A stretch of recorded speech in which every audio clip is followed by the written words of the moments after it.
we'd like to see it be. I'd love to see it be something that is really normal and which is a big market, and ideally 5 years time, that's 2028 now, I'd like to see heat pumps be more common than gas boilers. I currently work on a lot of things around climate change and reducing our carbon emissions. So our big focus is on home heating, so trying to reduce the amount of gas and oil and fossil fuels we use to keep our homes warm, and trying to replace them with new, greener, cheaper technologies like heat pumps or heat networks. But I also do a lot of work on the wider economy and how net zero and the move towards a green economy can help us be more productive and ultimately have a larger, richer economy. We work on heat pumps, and the most important thing is to be aware of what heating engineers are doing. Obviously, there are a few, not enough, but a decent number of really talented heating engineers who do amazing work, and they're the people who best understand the challenges and the opportunities of putting low carbon heating systems into homes. So we at Nesta try to stay as close as possible to what they're thinking, the things they're learning and developing.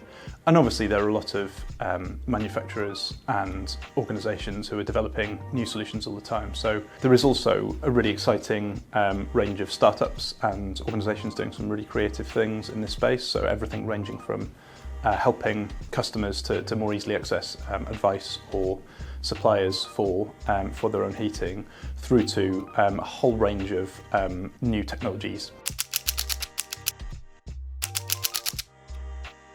Well, ideally, most people would install a heat pump or heat network, a low carbon heating system, and we'd drastically reduce carbon emissions from our homes. That's probably 5 years is probably a bit of a stretch for that. But I think the really important thing is we've made amazing strides in electricity. So the wind farms and solar farms in the UK have been an absolute revelation over the last decade. The challenge now is for things like heat pumps and low carbon heating systems, as well as for a lot of other net zero technologies. This is the point at which we need them to take off. So what I'm hoping is that rather than heat pumps being a slightly mysterious thing that is really only is too often for kind of energy enthusiasts or people who are really committed to a green lifestyle, we'd like to see it be, I'd love to see it be something that is really normal and which is a big market, and ideally 5 years time, that's 2028 now, I'd like to see heat pumps be more common than gas boilers.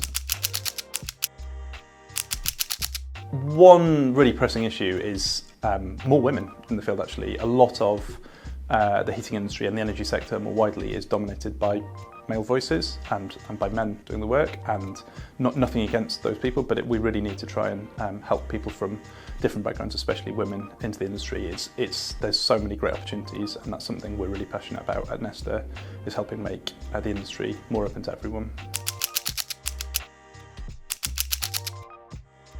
The book that I think in the last couple of years has changed my thinking the most has been Supercharge Me by Corinne Sawyers and Eric Lonergan.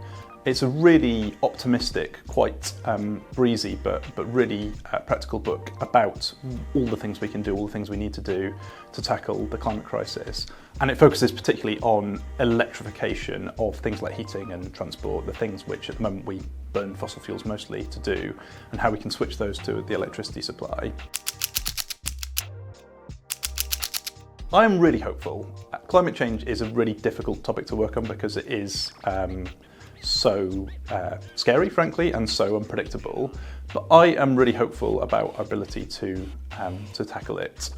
And the thing that's really changed in the last year or two is that climate change isn't anymore something that's this kind of side separate issue that's almost like a cost, a thing we have to do despite it being very difficult.